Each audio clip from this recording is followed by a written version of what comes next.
शुरुआत करते हैं आज के न्यूज़पेपर की। हम सबसे पहली न्यूज़ है हमारी न्यू आईटी रूल से रिलेटेड। तो न्यू आईटी रूल से रिलेटेड गूगल का ये कहना है कि अभी जो नया रूल लाया गया है इंफॉर्मेशन टेक्नोलॉजी का, वो हमारे ऊपर लागू नहीं होता है, इसको हम फॉलो नहीं करेंगे। ठीक है, क्योंकि गूगल इंटरमीडियरी कंपनी नहीं है, गूगल एक सर्च इंजन है। अब इंटरमीडियरीज कंपनी कैसे? फेसबुक हो गया, ट्विटर हो गया और इंस्टाग्राम हो गया, ये सारी इंटरमीडियरी के अंतर्गत आती हैं और हम इंटरमीडियरी नहीं हैं, हम तो सर्च इंजन है। ठीक है, अब पुरानी स्टोरी हम सुनते हैं। एक महिला हैं, इन्होंने दिल्ली हाई कोर्ट में अपनी शिकायत दर्ज की थी कि फेसबुक से इनकी फ़ोटो को निकाल करके पोर्नोग्राफिक वेबसाइट में यूज़ किया गया है। तो इसी के चलते चलते गूगल ने जवाब दिया है कि देखिए, हम जो है नए आईटी रूल्स को नहीं फॉलो कर सकते हैं, क्योंकि हम इंटरमीडियरीज कंपनी नहीं हैं, हम एक होस्ट प्रोवाइडर हैं, हम एक सर्च इंजन हैं। और महिलाओं की सेफ्टी को लेकर के नया आईटी रूल क्या कहता है? नया आईटी रूल कहता है कि यदि महिलाओं से संबंधित कोई आपत्तिजनक पोस्ट या फिर और भी अन्य कोई सामग्री दिखाई जाती है तो उसको 24 घंटे के भीतर भीतर आपको हटाना होगा, ऐसा नया आईटी रूल कहता है। और भी कई सारे इसमें संशोधन किए गए हैं, जैसे कि कोई भी व्यक्ति यदि इन कंपनियों के पास शिकायत करता है तो सबसे पहले कंपनी खुद से निपटेगी, मतलब खुद अपने ऑफिसर्स नियुक्त करेगी, वो उन लोगों की कंप्लेन को सुनेंगे और एक टाइम पीरियड के भीतर में उसका सॉल्यूशन निकालेंगे। यदि वो लोग नहीं निकाल पाते हैं तो फिर आगे सरकार खुद से हैंडल करेगी, ऐसे प्रावधान सरकार ने की है। इसके अलावा इसमें एक बात है जो सबसे ज़्यादा जिसका क्रिटिसिज्म हो रहा है, वो हो रहा है first origin of the message. सरकार का कहना है यदि हम कभी आपसे पूछें कि इस मैसेज का फर्स्ट ओरिजिनेटर कौन है, तो आप हमको बताना पड़ेगा, वो डेटा को हमारे पास आपको शेयर करना पड़ेगा। ठीक है, ताकि बहुत सारी जगह में सरकार उसका यूज़ कर सके, जैसे कि कोई बहुत बड़ा अपराधी है, ठीक है, उनके डाटा को वो सुरक्षित रख सके, ऐसा सरकार का कहना था। अब दिक्कत यहीं पर आ जाती है, मान के चलिए आप व्हाट्सएप चला रहे हैं, व्हाट्सएप में आप चैट कर रहे हैं, तो आपको सुरक्षित महसूस होना ज़रूरी है ना, कि मैं चैट कर रहा हूँ तो कहीं इसको कोई देख तो नहीं रहा है, व्हाट्सएप पढ़ तो नहीं रहा। तो व्हाट्सएप का जो मैसेज है व्हाट्सएप खुद नहीं पढ़ती है, क्योंकि हमारी जो भी चैट होती है वो कोडेड रूप में होती है। यदि हम यहाँ से टाइप करते हैं अपनी चीज़ों को और सामने वाले के इधर सेंड करते हैं, तो यहाँ से जब आप सेंड करोगे तो वो एक कोड के रूप में जाएगा और जैसे ही सामने वाले के मोबाइल में पहुँचेगा वो फिर से डिकोड हो जाएगा टेक्स्ट के रूप में। ये होता है एंड टू एंड इंस्क्रिप्शन। अब यदि व्हाट्सएप को सरकार कहेगी कि आप हमको first originator of the message बताओ, तो व्हाट्सएप को ये ब्रेक को चेन करना पड़ेगा, एंड टू एंड इंक्रिप्शन को तोड़ना पड़ेगा। इससे ही होती है फिर हमारी प्राइवेसी का उल्लंघन। इसलिए ये वाले प्रावधान का बहुत ही ज़्यादा क्रिटिसिज्म हो रहा है। इसके अलावा इसमें एक बात कही गई थी कोर्ट के द्वारा कि इस प्रकार का कंटेंट यदि कहीं पर प्रोवाइड किया जा रहा है तो उसको पूरा वर्ल्ड वाइड हटा दिया जाना चाहिए।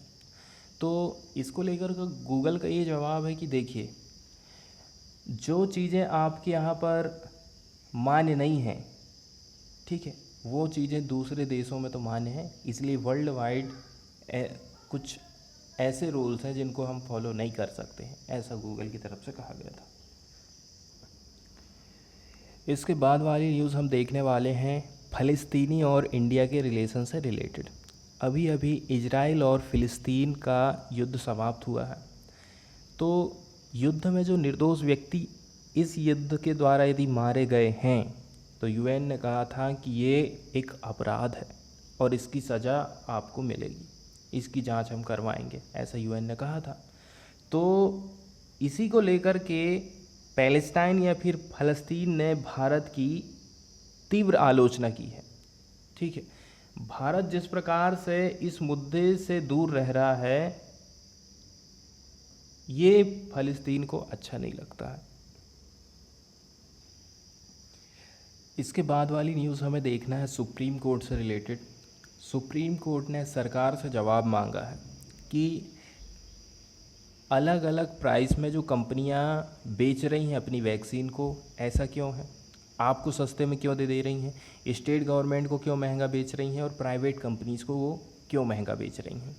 तो इसमें केंद्र सरकार ने ये आंसर दिया है कि हम जो है बल्क में ख़रीद रहे हैं, परचेज़ कर रहे हैं, मतलब हम ज़्यादा मात्रा में ख़रीद रहे हैं, इसलिए हमको कंपनियां सस्ते दामों पर प्रोवाइड कर रही हैं।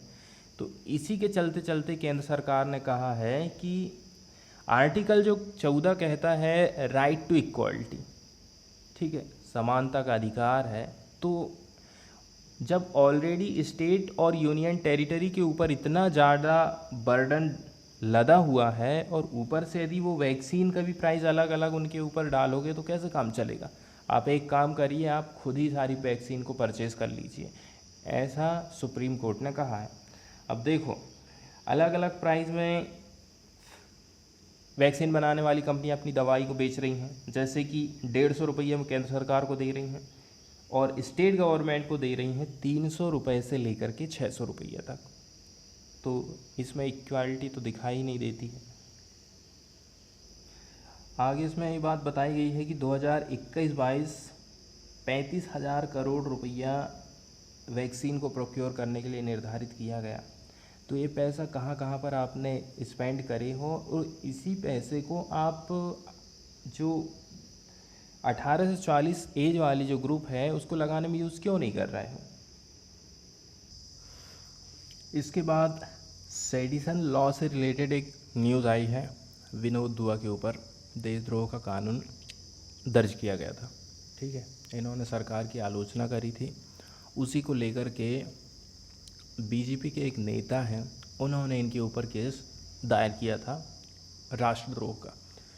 तो जब भी सरकार की कोई आलोचना करता है तो आप ये समझ लीजिए उस व्यक्ति को इस कानून से फेस करना पड़ेगा। क्या है ये कानून, क्या कहता है? ठीक है, ये जो कानून है बहुत पुराना कानून है, अंग्रेज़ों के ज़माने का ये कानून है। अंग्रेज़ सरकार इस कानून को उस टाइम में लाई थी जबकि हमारे देश में स्वतंत्रता का जो आंदोलन है ना चरम पर था। तो जो आंदोलनकारी हैं उनकी आवाज़ को दबाने के लिए कानून बनाया गया था। अब आप खुद सोच करके देखिए, जिस देश ने इस कानून को लाया है, इंग्लैंड ने, उसने खुद अपने देश में इसको समाप्त कर दिया है कि उसको कुछ तो पता है ना कि हमें लोगों को बोलने की आज़ादी देना है या जो भी वो उनका मानना हो, लेकिन उन्होंने अपने देश में ख़त्म कर दिया है। न्यूजीलैंड में भी इस कानून को रद्द कर दिया गया। अब देखते हैं अपने यहाँ पर क्या होता है। सुप्रीम कोर्ट ने तो कहा है कि इसको फिर से डिफ़ाइन करने की ज़रूरत है। तो sedition law section 124A IPC में क्या कहा गया उसको हम देख लेते हैं। ठीक है, चाहे जैसे भी हो, शब्दों के द्वारा या तो आप उसको बोल रहे हो या फिर लिखित के द्वारा या फिर आप कोई संकेत कर देते हैं, ठीक, या फिर विजुअल रिप्रेजेंटेशन या फिर और भी कारण से, इन सभी से यदि आप घृणा फैलाने लग जाते हो, कंटेम्प्ट करने लग जाते हो या फिर उसकी कोशिश करते हो डिसअफेक्शन फैलाने की, किसकी तरफ? हमारी भारत की सरकार की तरफ। ठीक है, यदि आप घृणा फैलाने लग जाते हो, लोग उत्तेजित हो जाएं, तो है ना, हिंसा पर उतारू हो जाएं, तो ये सारे काम 124A में निर्धारित किए गए हैं। यदि कोई व्यक्ति ऐसा काम करता है और उसका प्रूव हो जाता है कि उसने ऐसा काम किया है, तो उसको पनिश किया जाएगा, जेल में डाला जाएगा लाइफ टाइम के लिए, और उसके ऊपर जुर्माना भी लग सकता है, और जुर्माना के साथ साथ में जेल, मतलब दोनों ही चीज़ें उसको हो सकती हैं। इसके बाद वाली न्यूज़ है सुप्रीम कोर्ट से रिलेटेड। ठीक है, अभी सेंट्रल विस्टा प्रोजेक्ट से रिलेटेड एक याचिका की सुनवाई हाई कोर्ट ने किया था, दिल्ली हाई कोर्ट ने। उनका कहना था, देखो कोरोना के चलते चलते यहाँ पर काम जारी रहा, कोरोना के बावजूद यहाँ पर काम जारी रहा, ऐसी याचिका वहाँ पर दायर की गई थी, तो इसको अभी रोक देना चाहिए।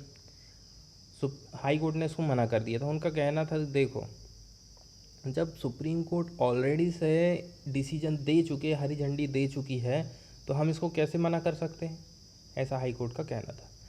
तो आज की ये न्यूज़ आई है सेंट्रल विस्टा प्रोजेक्ट से रिलेटेड।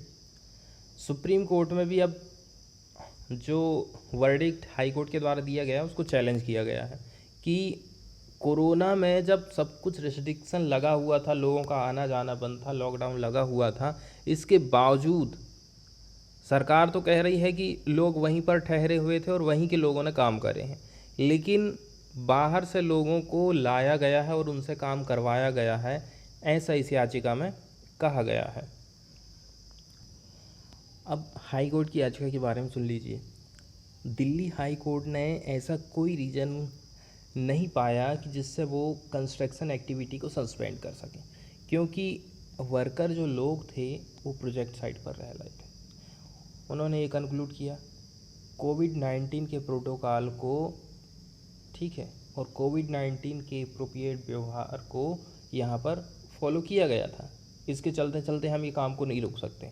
दूसरी बात ये है, जिन लोगों ने ये याचिका को दायर किया था वो मोटिवेटेड पिटीशन थी, ऐसा हाई कोर्ट को लगा, और इसके ऊपर उन्होंने 1 लाख रुपया का जुर्माना लगाया जो याचिकाकर्ता हैं उनके ऊपर। अब ऐसे मत याचिकाकर्ता लोग भी सोचेंगे ऐसी याचिका दायर करने के लिए, ऐसी अपनी आवाज़ को उठाने के लिए हाई कोर्ट के सामने। इसके बाद वाली न्यूज़ हमको देखना है पंजाब से। पंजाब कैबिनेट ने स्पेशल पर्पस व्हीकल को नोट दे दी है, मतलब सहमति दे दी है, अनुमति दे दी है। अब ये एसपीवी क्या है? एसपीवी जो है एक प्रकार से उपकरण है, कहना चाहिए टूल जैसा समझ लीजिए आप इसको, जो कि ऑपरेट करेगा वाटर सप्लाई स्कीम्स को। अब हम बात कर लेते हैं न्यूज़ की, ठीक है। वेडनेसडे के दिन पंजाब कैबिनेट ने, ठीक है, इसको अनुमति दे दी है कि हम एक स्पेशल पर्पस व्हीकल को क्रिएट करेंगे ताकि ऑपरेशन और maintenance large multi village surface water supply scheme को हम पूरे स्टेट में प्रोवाइड कर सकें। मतलब यदि हमें गांव में साफ पानी प्रोवाइड करना है तो इसके लिए हमें मेंटेनेंस का काम देखना पड़ेगा, और दूसरा देखना पड़ेगा उन प्रोग्राम को चलाने का काम। तो ये दोनों काम कौन करेगा? स्पेशल पर्पस व्हीकल ये काम करने वाले हैं। अब इस प्रकार का जो प्रोजेक्ट हम देख रहे हैं ये पहले प्रकार की एसपीवी है हमारे इंडिया में, जो कि एक प्रकार से एक कंपनी है जिसको हम कह सकते हैं यूटिलिटी कंपनी। अब यूटिलिटी कंपनी कैसी है? Punjab rural water utility company एक कंपनी बना दी गई है। ये अंडर काम करेगी किसके? Water supply and sanitation department के ये अंदर काम करेगी, ऐसा ऑफिशियल स्टेटमेंट का कहना है। अब चीफ मिनिस्टर ने ये भी कहा है कि हमने अप्रूवल दे दिया है, ठीक है, अकाउंट को ओपनिंग करने का, ठीक है, किसके नाम पर? एसपीवी के नाम पर, और इस पर 25 करोड़ रुपया जो है एलोकेट किया जाएगा फ्रॉम वर्ल्ड बैंक फंड, मतलब 64%, और स्टेट का जो बजट रहेगा इसमें 36%। इससे एसपीवी को सपोर्ट मिल जाएगा अपने काम को फंक्शन करने में, ठीक है। कम से भी कम 5 साल तो ये बढ़िया तरीके से काम कर सके। और यदि हम बात करें water supply and sanitation department की पंजाब के, तो करेंटली अभी प्रोसेस कर रहा है, ठीक है, 5 new multi village surface water supply project के, जो कि कवर करेंगे 612 गांव को अमृतसर के, तरन तारण एंड गुरुदासपुर डिस्ट्रिक्ट के। तो गांव में ख़राब पानी की समस्या बहुत ज़्यादा रहती है। अब उससे निपटने के लिए पंजाब की सरकार ने एक कदम उठाया है, बढ़िया कदम है, ठीक है। और क्योंकि इसमें सबसे मेन चीज़ आ जाती है दिक्कत ना पैसों की, तो इसमें पैसों की प्रॉब्लम नहीं जाएगी, क्योंकि इसमें वर्ल्ड बैंक भी हेल्प कर रहा है पंजाब गवर्नमेंट की, और कुछ हिस्सेदारी इसमें रहने वाली है खुद पंजाब सरकार की। इसके बाद एक छोटी सी न्यूज़ आई है, ठीक। एक कार्टूनिस्ट हैं इब्राहिम बदूसा, जिनकी डेथ हो गई है। तो ये कार्टूनिस्ट भी रहे और फॉर्मर रहे वाइस चेयरमैन किसके, केरला कार्टून एकेडमी, ठीक है।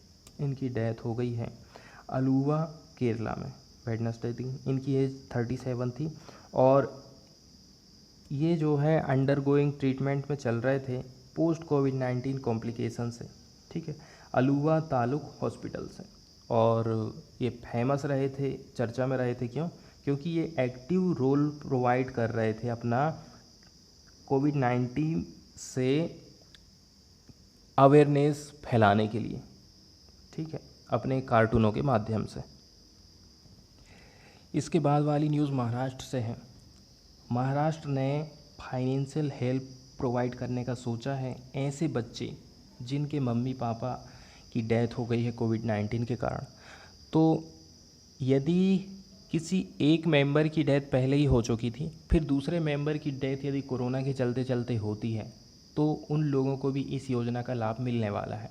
लेकिन इसमें वही बच्चे शामिल किए गए हैं जिनकी एज है 18 साल से कम, ठीक है। इनके लिए इन्होंने प्रावधान किया है कि हम एक फिक्स डिपॉजिट बनाएंगे इनका 5 लाख रुपया का, और जब इनकी एज 21 साल हो जाएगी तो ये जो 5 लाख रुपया है इनको पूरी तरह से हैंड ओवर कर दिया जाएगा। अब यदि किसी बच्चे के मम्मी पापा नहीं है, कोरोना से उनकी डेथ हो गई है और उनको कोई केयर करने वाला नहीं है, उनको कोई गोद नहीं लेता है या फिर उनको कोई सपोर्ट नहीं करता है, तो महाराष्ट्र की गवर्नमेंट का कहना है हम उनको केयर सेंटर लेके जाएंगे। और यदि कोई सपोर्ट करता है उनके फैमिली वाला उनको, तो केयर सेंटर में ले जाने की ज़रूरत नहीं है। इसके अलावा ये काम बहुत अच्छा है कि सरकार ये भी सोच रही है कि हम किस प्रकार से ऐसे बच्चों को साइकोलॉजिकल सपोर्ट दे सकें और उनके स्किल को बढ़ा सकें, ठीक है। स्कूल में पढ़ाना बात अलग हो जाता है, अच्छी शिक्षा देना बात अलग हो जाता है, लेकिन यदि किसी व्यक्ति को आपने स्किल दे दिए है ना, तो वो 4 पैसा कहीं से भी आसानी से कमा सकता है। यदि वो केवल पढ़ाई करता है, अच्छी एजुकेशन देखते हो, तो वो केवल नौकरी के ही चक्कर में रह जाता है। यदि स्किल आप उसको प्रोवाइड कर देते हो तो वो खुद का बिजनेस भी कर सकता है, और दूसरी बात उसको कहीं ना कहीं काम मिल जाएगा। ये बहुत बढ़िया बात है। और ये जो स्कीम है उसके एडिशन में, मतलब प्रधानमंत्री ने जो घोषणा करी थी कोविड-19 से अनाथ हुए बच्चों के लिए, वो स्कीम का तो फ़ायदा मिलेगा ही, इसके अलावा ये वाली योजना का भी फ़ायदा उनको मिलने वाला है। इसके बाद हम बात करते हैं मनरेगा स्कीम के, ठीक है, जिसको नरेगा भी कहा जाता था, राष्ट्रीय ग्रामीण रोजगार गारंटी अधिनियम। इसकी शुरुआत हुई थी 2 फरवरी 2006 को आंध्रा के बांदावली ज़िले के अनंतपुर गांव से। इसका नाम 2 अक्टूबर 2009 को चेंज कर दिया गया, ठीक है। मनरेगा महात्मा गांधी रोजगार गारंटी योजना कर दिया गया। इसके नीति निर्माता ज्याद्रेंज मतलब बेल्जियम के अर्थशास्त्री रहे। इसका क्रियान्वयन ग्रामीण विकास मंत्रालय करता है। शुरू में ये योजना 27 राज्य के 200 जिलों में चालू की गई। अप्रैल 2008 से ये 614 जिलों में लागू। इसके तहत सभी ग्राम रोजगार योजना और काम के लिए अनाज योजना का विलय कर दिया। मतलब इसमें 2 स्कीम को मिला दिया गया है, ग्राम रोजगार योजना और काम के बदले अनाज योजना। अब इसमें फंडिंग की बात करें तो सेंट्रल गवर्नमेंट 90%, 10% राज्य सरकार पैसा की सहायता करती है। इस योजना में हर फैमिली को 1 साल के अंदर में 100 दिन का रोज़गार उपलब्ध कराना पड़ेगा। इसमें महिलाओं की हिस्सेदारी 33% रखना आपको। 15 दिन तक रोज़गार यदि आपने उपलब्ध नहीं कराए तो आपको फिर इसका भत्ता देना पड़ेगा। ठीक है। काम की अवधि निर्धारित कर दी गई है कि 7 घंटे ज़्यादा आप काम नहीं करवा सकते और सप्ताह में 6 दिन ही काम लेना है आपको। काम के स्थल पर मृत्यु हो जाती है या स्थायी अपंगता हो जाती है तो 25,000 रुपये की राशि दी जाएगी। और आपका जो वर्क प्लेस है आपके घर से 5 किलोमीटर से अधिक दूर होने पर 10% अतिरिक्त आपको पैसा मिलेगा। ठीक है। इसका कार्यान्वयन कौन करता है? नेशनल रूरल एम्प्लॉयमेंट गारंटी अधिनियम सितंबर 2005 के द्वारा होता है। काम पाने का अधिकार एक प्रकार से आपको कानूनी गारंटी देता है। अब हम बात कर लेते हैं न्यूज़ की। सरकार का कहना है अब मनरेगा में जो पैसा हम देते हैं उसको हम कैटेगरी वाइज देंगे। एससी के लिए अलग एलोकेट करेंगे, एसटी के लिए पैसा अलग एलोकेट करेंगे। इस प्रकार से कैटेगरी बांट देंगे, हम कास्ट वाइज पैसा बांटेंगे। लेकिन दिक्कत यहाँ पर यही हो जाती है कि पेमेंट का जो सिस्टम है इससे बहुत ज़्यादा कॉम्प्लिकेट हो जाएगा। और दूसरी बात ये है, हो सकता है सरकार अपने फंड को कम करना चाहती हो कैटेगरी वाइज बांट करके। ऐसी समस्याएं लोगों ने जाहिर की हैं या फिर लोगों का ऐसा कहना है। इसके बाद यदि हम फॉरेन वाले पेज से न्यूज़ देखें तो श्रीलंका की न्यूज़ आज हम देखने वाले हैं। ठीक है। श्रीलंका का जो तट है इसके किनारे सिंगापुर का एक जहाज़ है जो कि ठीक है कुछ सामान लेके जा रहा था, जिसमें प्लास्टिक का रॉ मटेरियल भी था और इसके अलावा कुछ और चीज़ें उस जहाज़ में लदी हुई थी। उसमें आग लग गई। अब आग लग जाने के बाद अब वो जो जहाज़ है पानी में डूबने लगा। इसी प्रकार की न्यूज़ श्रीलंका से आई है। तो आज हम श्रीलंका का मैप देख लेते हैं। ठीक है। श्रीलंका एशिया महाद्वीप का एक देश है जो कि एकदम एशिया के निचले वाले हिस्से और पूर्वी वाले हिस्से की तरफ पड़ता है, मतलब दक्षिणी हिस्से पर, और जो पूर्वी एरिया है उधर पर पड़ता है। बंगाल की खाड़ी इसके नॉर्थ वाला जो हिस्सा है और जो पूर्व वाला हिस्सा उसके बीच तरफ पड़ती है बंगाल की खाड़ी। यदि हम बात करें उत्तर और पश्चिम की तो इधर स्थित है मन्नार की खाड़ी और इसके पश्चिमी और दक्षिणी वाले हिस्से की तरफ पड़ता है हिंद महासागर। अभी तो हमने देख लिए मेजर जो सागर, खाड़ी, महासागर हैं वो हम देख लिए। ठीक है। इसके बाद ये हमारा इंडिया है और ये है श्रीलंका। तो इस दोनों के बीच में ये देख रहे हैं आप पाक जल संधि स्थित है। और यदि इसको हम अलग अलग पार्टों में बांट दें श्रीलंका को, तो नॉर्थ वाला प्रांत, उत्तरी मध्य प्रांत, उत्तर पश्चिमी प्रांत और ये है पश्चिमी प्रांत, ये दक्षिणी प्रांत है और इसके पूर्व में पड़ता है पूर्वी प्रांत। फिर है मध्य प्रांत और है ऊह प्रांत, जहाँ पर आप देख रहे हैं थोड़ा हाइट वाला एरिया है, पठार पर्वत वाला चोटियों वाला एरिया है ऊह प्रांत। ठीक है। और चर्चा में रहा है ज़्यादातर हम्बनटोटा, ठीक है, जो कि दक्षिणी प्रांत में पड़ता है। आज पंजाब न्यूज़ में रहा था तो आज हम पंजाब का नक्शा ना देख के पंजाब का केवल ओवरव्यू देख लेते हैं थोड़ा सा, ताकि हमें रिमाइंड होता रहे पंजाब स्टेट के बारे में कुछ जानकारियाँ। ठीक है। पंजाब की कैपिटल है चंडीगढ़ और इसके करेंटली मुख्यमंत्री हैं कैप्टन अमरिंदर सिंह। ठीक है। और ये अपडेटेड डेटा दिखाया जा रहा है 12 अप्रैल 2020 का। और राज्यपाल हैं यहाँ के वीपी सिंह बदनौरे। इसका निर्माण हुआ था, गठन कब हुआ था? 1 नवंबर 1966 को। ठीक है। अब यदि हम बात करें साक्षरता दर कितनी पंजाब में, तो वो है 75.84%। एरिया वाइज देखें तो 20वें नंबर पर ये आता है। ठीक है। विधानसभा की यहाँ 117 सीटें हैं, लोकसभा की 13 सीट हैं और राज्यसभा की सीटें हैं 12। और यदि हम बात करें नंबर ऑफ डिस्ट्रिक्ट तो यहाँ पर 22 ज़िले हैं। ठीक है। एक नया ज़िला बना था, यदि आपको याद होगा तो वो नए ज़िले का नाम आपको बताना है कौन सा ज़िला है। ठीक है। नया ज़िला यदि हम बात करें झील की, कौन कौन सी झील यहाँ पर स्थित हैं, तो हरिके लेक, कांजली लेक और रोपड़ लेक। इसके अलावा नदियों में देखें तो सतलुज, ब्यास, रावी, चिनाब और झेलम। ठीक है। यहाँ पर एक फेमस डैम बना है रंजीत सागर डैम, रावी नदी पर बना है ये। ठीक है। मेजर यदि स्टेडियम देखें तो गांधी स्टेडियम, गुरु Govind Singh stadium, Guru Nanak stadium, PCA इस IS बिंद्रा स्टेडियम। ठीक है।